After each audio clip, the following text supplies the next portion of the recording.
Comment peut-on savoir ce dont ont besoin les plantes? Comment fait-on pour savoir de quoi a besoin un organisme pour croître et pour vivre? C'est la question que je vous avais posée dans une précédente vidéo, et je vous avais montré mon expérience sur la germination des lentilles, avec et sans lumière d'un côté, et avec ou sans eau de l'autre. Je vous avais donné la méthode pour faire vous-même vos expériences sur des graines que vous aviez chez vous, peu importe lesquelles, et aujourd'hui, on va voir ce que vous avez fait.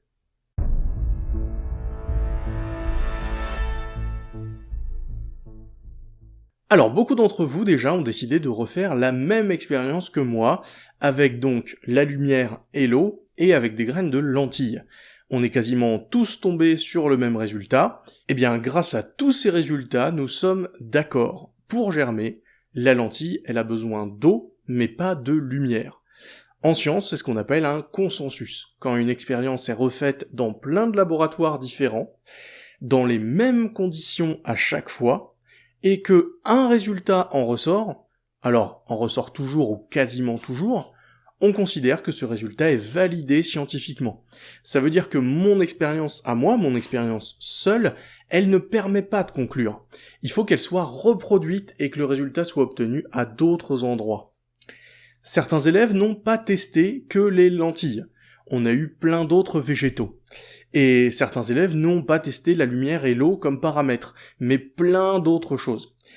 Et pour ça, je vous remercie, vous avez été plutôt très inventifs, et il y a même vraiment de belles expériences, des choses originales, et pour ça, vraiment, bravo. Pour les végétaux, j'ai eu l'orge, le haricot, le quinoa, le pois, la courgette, l'avoine, le cocotier, la tomate cerise, le tournesol, la pomme, et encore d'autres.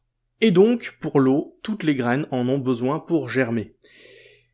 Par contre, parfois la lumière elle est nécessaire, parfois elle est pas importante, parfois c'est l'obscurité qui est nécessaire, ça dépend des végétaux. Et pour les paramètres, vous avez testé le froid et la chaleur assez souvent, j'ai vu aussi le fait de mettre dans une serre, de mettre de la terre à la place du coton, de mettre d'autres liquides à la place de l'eau, et encore quelques autres choses. Globalement, vous avez montré que le froid ne permettait pas aux graines testées de germer, qu'il leur fallait de l'eau, et que la terre améliorait la croissance de la plante par rapport au coton. Mais certains d'entre vous n'ont pas eu ces résultats, et ils me les ont tout de même fait parvenir en tentant de les expliquer. Et vraiment, j'insiste, c'est très bien.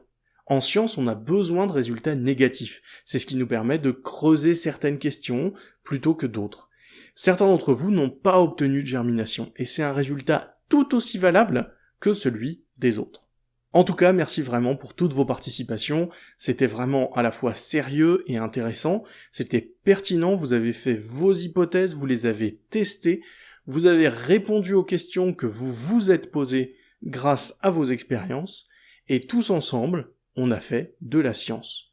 Et merci pour ça. Les scientifiques ajoutent, en plus de l'expérience et de leur interprétation, une critique de leurs résultats. Ils se demandent ce qu'ils auraient pu mieux faire par rapport aux autres travaux par exemple, ou par rapport au matériel utilisé, le matériel qu'ils ont utilisé par rapport à ce qu'utilisent d'autres chercheurs. Ils précisent ce que leurs résultats ne montrent pas, et à la toute fin ils donnent des pistes pour que d'autres scientifiques puissent montrer ces choses-là que eux ne peuvent pas montrer. Ils partagent les questions qu'ils peuvent se poser grâce à ces résultats, et comme ça, on a d'autres scientifiques qui vont explorer ces pistes, qui vont prolonger les travaux de leurs prédécesseurs.